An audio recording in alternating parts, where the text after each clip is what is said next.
Bonjour les amis, bienvenue sur Excel Dynamique, bienvenue sur le premier tutoriel de ma chaîne. Aujourd'hui je vais vous parler des différentes manières de faire une addition sur Excel. Il faut savoir que la fonction somme est peut-être une des fonctions les plus utilisées sur ce logiciel. C'est pour ça que je vous propose de faire avec moi un tour d'horizon des différentes méthodes pour additionner des chiffres sur Excel. C'est parti!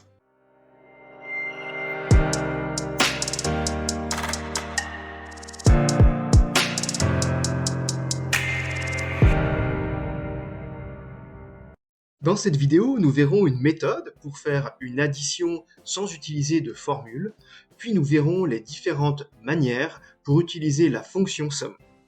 Commençons.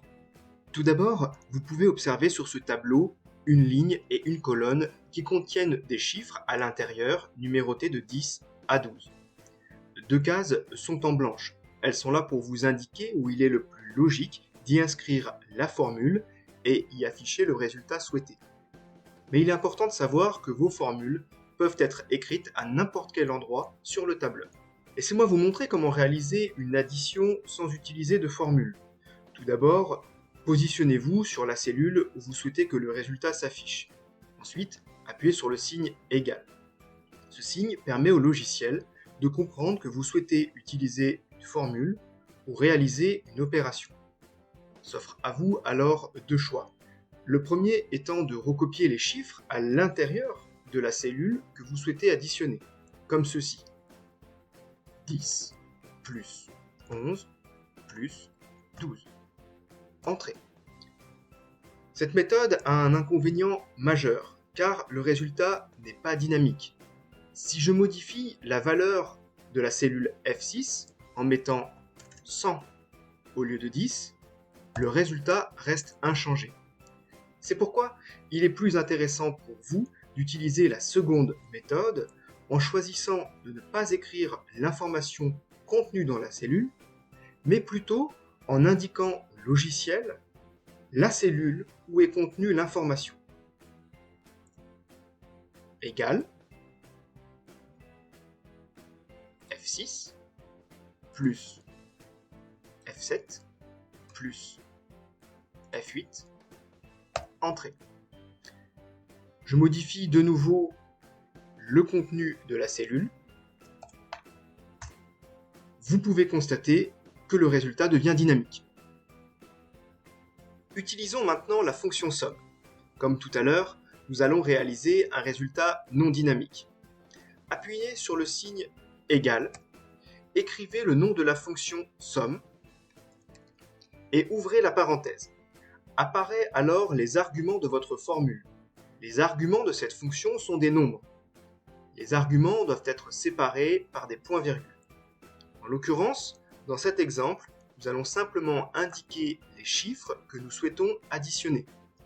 10, 11, 12. Fermez la parenthèse, entrée. Vous constatez avec moi que le résultat n'est pas dynamique si je modifie le contenu de la cellule F6. Dans le même esprit que tout à l'heure, nous allons rendre le résultat dynamique.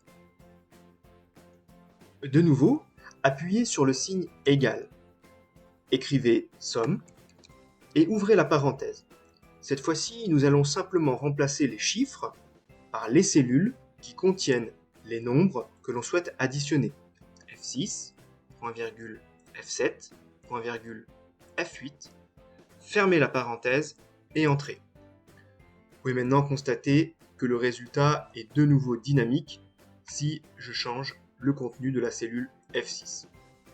Maintenant que la notion de résultat dynamique est, je l'espère, comprise, je vous propose de simplifier l'écriture de votre formule. Dans l'exemple que vous voyez, le nombre d'arguments est peu nombreux, il n'y en a que 3. Parfois, vous aurez à faire des additions avec beaucoup plus d'arguments. Pour faciliter la saisie, vous pouvez donc sélectionner ce que l'on appelle une plage de cellules. Vous pouvez l'écrire en utilisant deux différentes méthodes. La première est assez simple. Appuyez sur égal, écrivez somme, ouvrez la parenthèse, appuyez longtemps avec le clic gauche de votre souris sur la première cellule à additionner, puis faites glisser le curseur jusqu'à la dernière cellule que vous souhaitez sélectionner. Relâchez le clic gauche fermez la parenthèse, appuyez sur Entrée. Deuxième méthode, vous écrivez le nom de la première cellule, F6, vous appuyez sur la touche 2 points pour faire comprendre à Excel que vous faites une plage de cellules, puis vous écrivez simplement la dernière cellule de la plage que vous choisissez, F8. Fermez la parenthèse et appuyez sur Entrée. À titre informatif, il est possible de mettre plusieurs plages de cellules dans une formule. Il vous suffit simplement d'ajouter le signe point-virgule après votre première plage et y insérer la nouvelle plage, exemple G6 à H6. Fermez la parenthèse, Entrée. Dernière méthode, la somme automatique est peut-être la plus simple.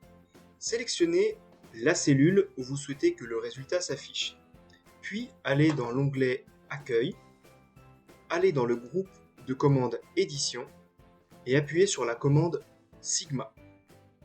La formule apparaîtra automatiquement. Il ne vous reste plus qu'à appuyer sur la touche Entrée pour valider. Si vous souhaitez vous entraîner sur ce fichier, il y a un lien dans la description qui vous enverra directement sur mon site. Si cette vidéo vous a plu, n'hésitez pas à mettre un j'aime, à la partager avec vos collègues, vos amis. Et si vous voulez d'autres vidéos, vous pouvez vous abonner à ma chaîne. Je vous souhaite le meilleur et à bientôt dans une prochaine vidéo.